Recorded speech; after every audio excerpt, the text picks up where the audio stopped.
Hello everyone, in today's video we are going to deal about res sub judice and res judicata. Both are the concept of CPC. सबसे पहले हम समझेंगे कि res sub judice क्या होता है. res sub judice और res judicata ये ऐसे कॉन्सेप्ट है CPC के जिसके अंदर कोर्ट जो है आपको कोर्ट के अंदर केस फाइल करने से रोकता है, यानी कि बार लगाता है, बार इम्पोज करता है आपके ऊपर कि आप केस फाइल नहीं कर सकते ये दो मैटर के अंदर.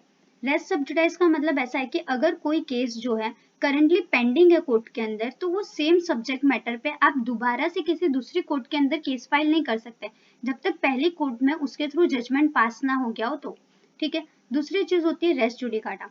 रेस जुडिकाटा का मतलब ऐसा होता है कि ऐसे केस जो ऑलरेडी डिसाइड हो चुके हैं कोर्ट के थ्रू तो आप वापस से वो केस को वापस से उसी कोर्ट के अंदर फाइल नहीं कर सकते, उसको हम बोलते हैं रेस जुडिकाटा. ठीक है. तो पहले हम समझेंगे रेस सब जुडाइस क्या होता है विद द उसका पर्पस एंड एग्जांपल. उसके बाद में हम समझेंगे कि रेस जुडिकाटा क्या होता है.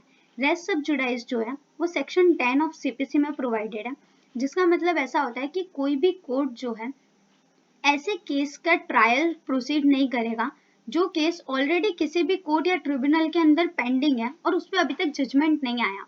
समझो कि इसको एक एग्जांपल से समझते हैं कि मिस्टर ए जो है वो मुंबई में रहते हैं और मिस्टर बी दिल्ली में रहते हैं.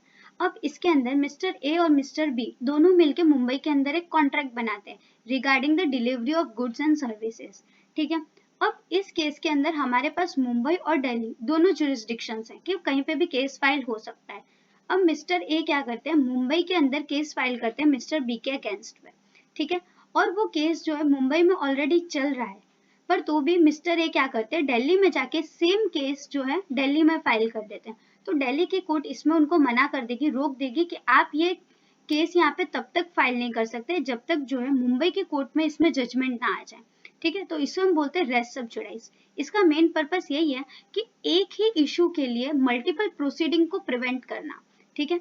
ये जो एग्जांपल हमने मिस्टर ए मिस्टर बी वाला लिया. अब रेस सब जुडाइस उसके मेन तीन ही एलिमेंट हैं, जैसे कि सेम पार्टीज होती हैं, सेम सब्जेक्ट मैटर होता है और ऐसा सूट जो ऑलरेडी कोर्ट के अंदर पेंडिंग है. तो ये है main essential element of res sub judice के. इसका मेन इंपॉर्टेंट केस है जो मनोहर लाल चोपड़ा वर्सेस राय बहादुर राय के केस में सुप्रीम कोर्ट ने ऐसा कहा था कि रेस सब जुडाइस का जो प्रोविजन है वो कोर्ट के लिए मैंडेटरी है और इसे कंपलसरी जो है परफॉर्म करना चाहिए. Then we are moved to res judicata, which is provided under section 11 of CPC. Res judicata का मतलब ऐसा होता है कि a case that has already been decided by a competent court, यानी ऐसे केसेस जो competent court के थ्रू ऑलरेडी डिसाइड हो चुके हैं तो आप सेम वही कोर्ट के अंदर वो केस वापस फाइल नहीं कर सकते. जैसे कि समझो कि मिस्टर ए और मिस्टर बी के बीच में प्रॉपर्टी रिगार्डिंग कोई डिस्प्यूट चल रहा है. ठीक है. अब इसमें क्या हुआ, कोर्ट ने उसमें जजमेंट दे दिया मिस्टर बी के फेवर में. अब मिस्टर ए जो है वापस से मिस्टर बी के अगेंस्ट में केस वही कोर्ट में फाइल कर रहे हैं तो कोर्ट उनको जो है अलाउ नहीं करेगा केस फाइल करने के लिए. इसमें आप अपील में जा सकते हो, आप अपील कर सकते हो, बट आप सेम कोर्ट के अंदर वापस से सेम इशू और सेम सब्जेक्ट मैटर पे केस फाइल नहीं कर सकते, जिसको हम बोलते हैं रेस जुडिकाटा.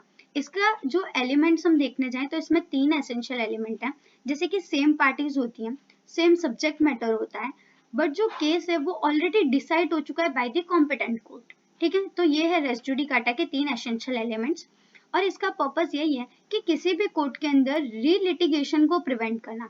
जैसे कि ऑलरेडी वो कॉम्पिटेंट कोर्ट ने जजमेंट प्रोनाउंस कर दिया है उस इशू के ऊपर, तो आप वापस से उसी कोर्ट को अप्रोच नहीं कर सकते, आपको अपील में जाना है, then you are go to appeal. Okay. तो ये हो गया हमारा रेस जुडिकाटा.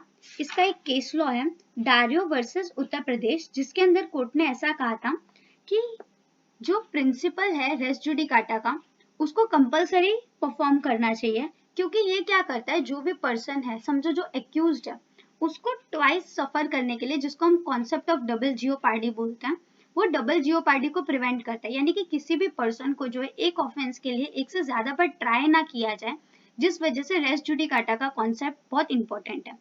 ठीक है. तो ये आज के इस वीडियो में हमने देखा कि रेस सब जुडाइस क्या होता है एंड रेस जुडिकाटा क्या होता है. ये दोनों ऐसे कॉन्सेप्ट है जो आपको कोर्ट के अंदर केस फाइल करने से रोकते हैं. रेस सब जुडाइस आपको ऐसा बोलता है कि ऐसे केस जो कोर्ट के अंदर ऑलरेडी पेंडिंग है तो आप किसी और कोर्ट के अंदर वो केस फाइल नहीं कर सकते जब तक पहले कोर्ट के अंदर उसके रिगार्डिंग जजमेंट ना प्रोनाउंस हो जाए.